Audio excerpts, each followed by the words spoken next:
let's have a close look at what's going on in my propagators. What we have here is a dome cover with some vents in it. We'll lift that off. You can see all the condensation.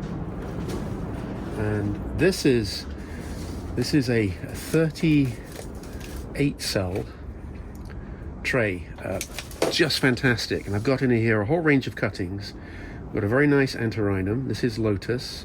We've got a potato vine, and then we've also got a plant called erodium, and they're in a sandy mix.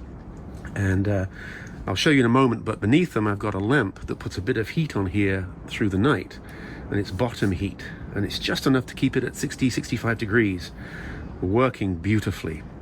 Now the benefit of this type of seed tray is that these plants take up minimal room. I mean, 38 plants in a single tray, and they can stay in here, put on meaningful roots before I have to handle them.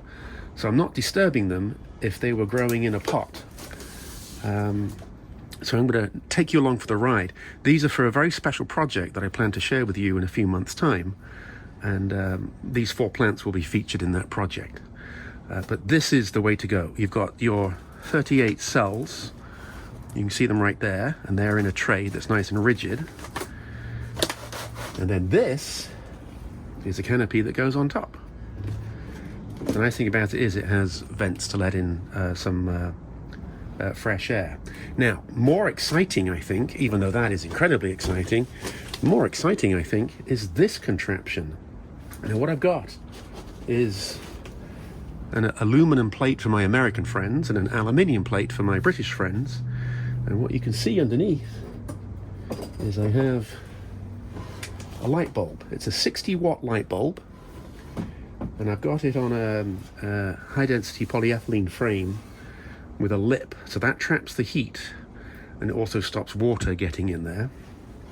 But I've got that on a timer, and if I just rotate this, here we go. Whoops. So this is set to be on for half an hour and then switched off for an hour. And this is from 4 p.m. in the afternoon right the way through until 8 a.m. in the morning. So it's on for half an hour, off for an hour, on for half an hour, off for an hour. And this is incredibly useful. This is a heat sensing gun. And all you do is just zap it, and it gives you your temperature. Now right now we're at 66 degrees. 16 degrees centigrade is 61 degrees Fahrenheit. So this is 17 or 18 degrees. And this aluminum plate takes that heat, spreads it out, and it's slow to heat up and it's slow to cool down. It's a really good conductor of heat, that it will move heat from here where it rises and bring it all the way out. So this tray really is cooking. This is probably the simplest heated propagator I've ever been involved with. I'm sure someone's done it before, but this is the first time I've done it. Nice and secure, nice and safe. And here we go, let's have a look inside. In fact, let's go even closer. Now I've got growing in here some Cosmos Otro sanguineus seed. It's the chocolate cosmos. And I have to say, from my hand towards you, all of these are the cosmos. They were planted a couple of weeks ago. I had 1, 2, 3, 4 come up quite quickly. And then this morning I find I've got one right there and another one right there. So that's 6 out of 30? No, 6 out of 25. It's not the highest germination rate, but this is why you want to keep it at a nice steady temperature, particularly at night. Ambient temperature in the daytime in a greenhouse will get warmer, so that's okay. But if you get it nice and warm of an evening and then it cools down at night, the plant goes backwards.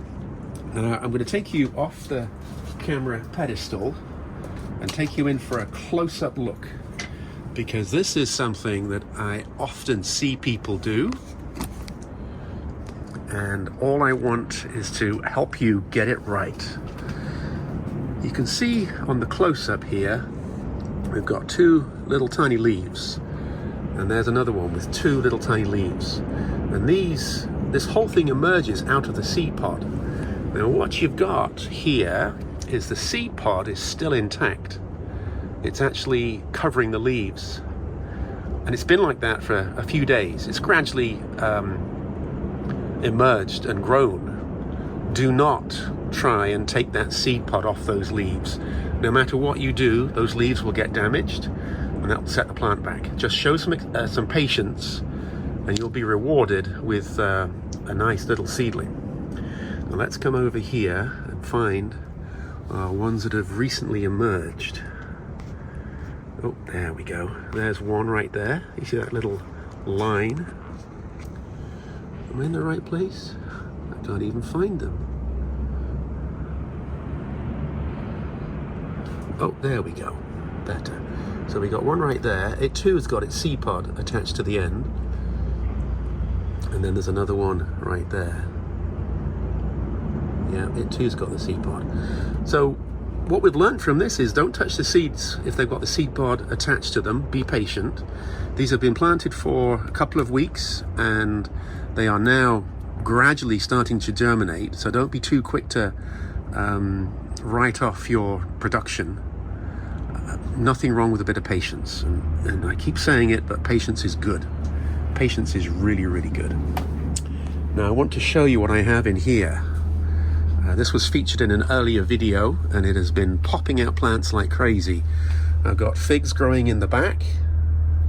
I've got 4 different varieties. This is a little plant called Ecchromocarpus scaba. Beautiful plant. Can't wait to grow it. I grew this in England years ago.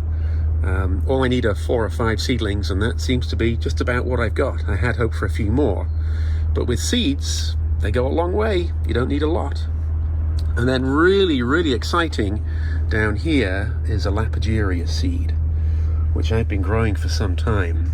I'm going to try and zoom in here. You can just about make that little shoot.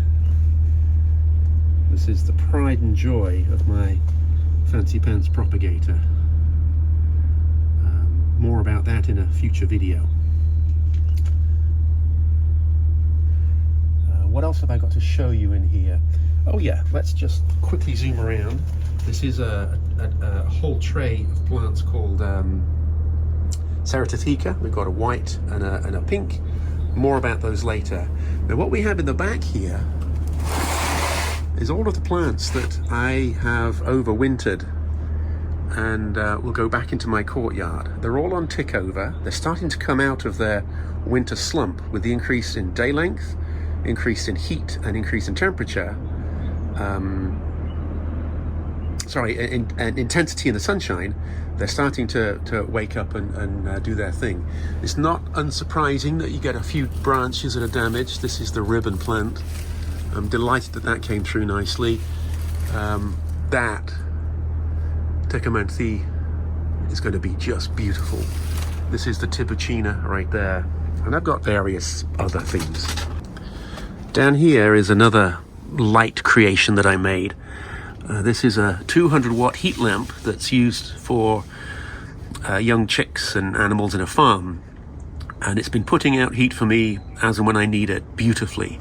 So this heat here rises and I've got a tray 2 feet above it. Obviously this is 200 watts and the other bulb is 60. This is putting out a lot more energy.